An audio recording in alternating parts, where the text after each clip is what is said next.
Good day, folks. In today's video, I'm going to show you how to transfer the content that you've captured on your Mavic Air 2 over to your mobile device. We're going to cover both iPads and iPhones. Now, if you happen to use Samsung or Android devices, the techniques I'm going to be showing you here today will work the same. We're also going to talk about memory management within the drone, as there is 8 gigabytes of storage built right into the drone. So I'll show you how to switch back and forth between the internal storage and an external SD card. We're also going to touch base on cached files, what they're for, and how to use them. Now, this video is basically geared to new pilots if you've never used a drone before and transferring content over is new. If you already own a DJI drone, nothing here what I'm going to show you is new, so you might want to go ahead and skip this video. So with all that said, let's just jump right in and take a look.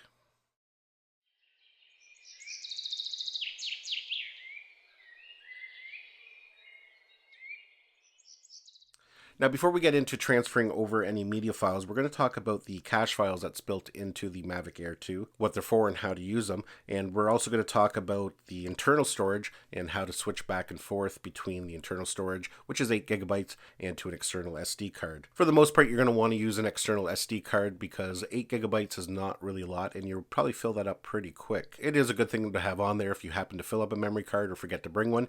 You can switch over to using internal memory. I'm going to power on the drone here so we can access the files that I currently have stored on it.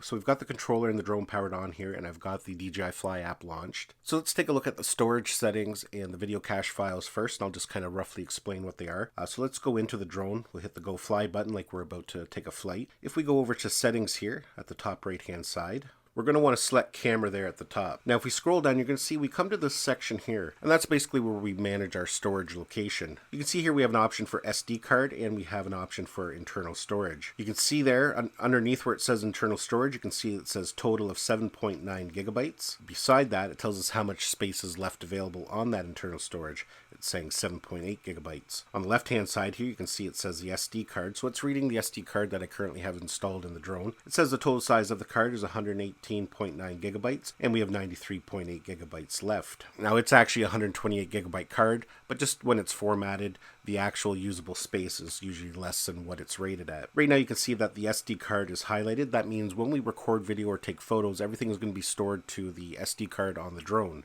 If we want to switch over to internal storage, all we have to do is tap it like that. You can see it's now highlighted. So if we were to start recording, everything that we record would be recorded to the internal memory on the drone. And like I said, that's pretty handy because if you do happen to fill up your memory card, you can easily switch over. So that's how you switch back and forth between the internal storage and a memory card.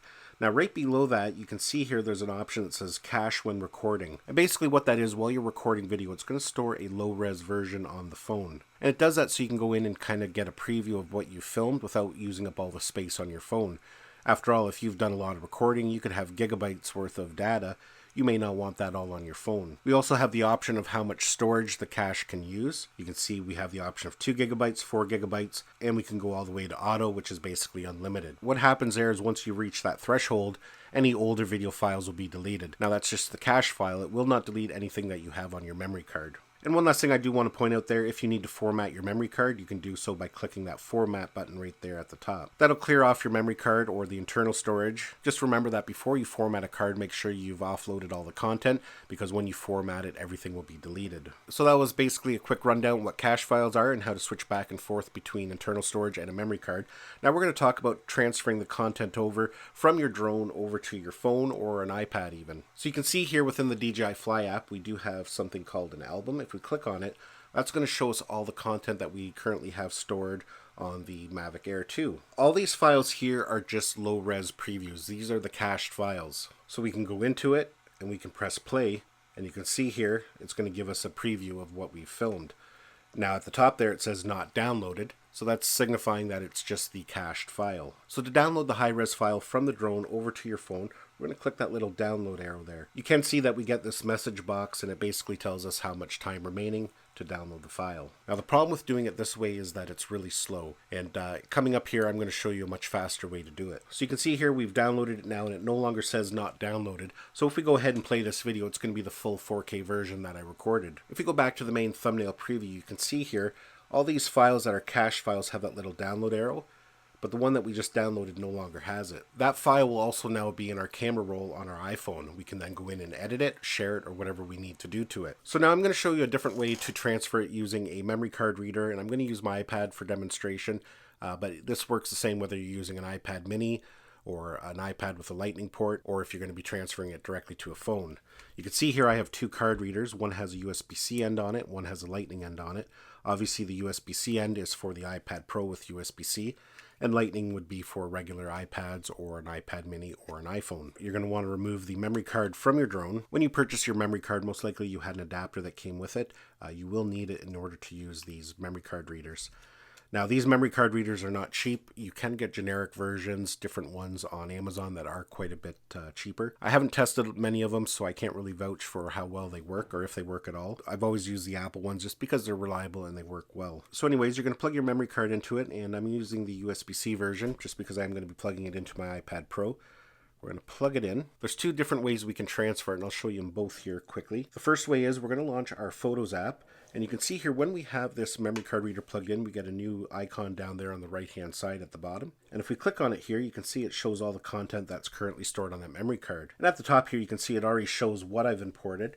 But I can select any one of these files and then hit the import button. Now I just want to show you here, I did some tests earlier and I've got some screenshots. When I imported this file here, let me just highlight it so we can see the size.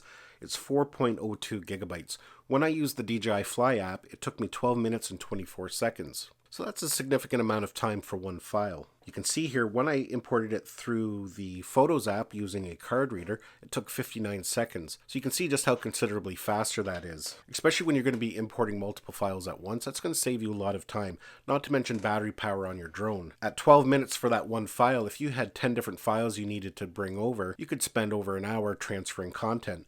You may not even have enough battery power with one battery to get everything over. And not to mention, if you have limited battery power, you might be traveling and are unable to recharge your batteries. You don't want to waste your power transferring content. So in that situation, a card reader is your better option. So that's how you would transfer it using the Photos app. And if you do it that way, it's going to appear in your Photos app right away and you're ready to use it. Now, the other way is to transfer it directly to your Files app. So if we launch our Files app and we plug in the memory card reader, you can see here in a minute, it's going to pop up. There it is there. So we can go into there, into the storage location, and there's all our files there as well. We can then select the files we want and then move them over for later viewing or editing. So yeah, folks, that's basically it for my video. Just a couple techniques on how to transfer over the content from your Mavic Air 2 over to your smartphone. Now, definitely, if you're like me, I use my iPad for editing all my YouTube videos, drone videos, everything I edit basically is done on my iPad. And if you are like me and are going to be doing the same, it's definitely a good idea to invest into one of these card readers. I will include the links down below. The iPad Pro is super powerful and it's more than capable of handling 4K footage. In fact, it handles it better than most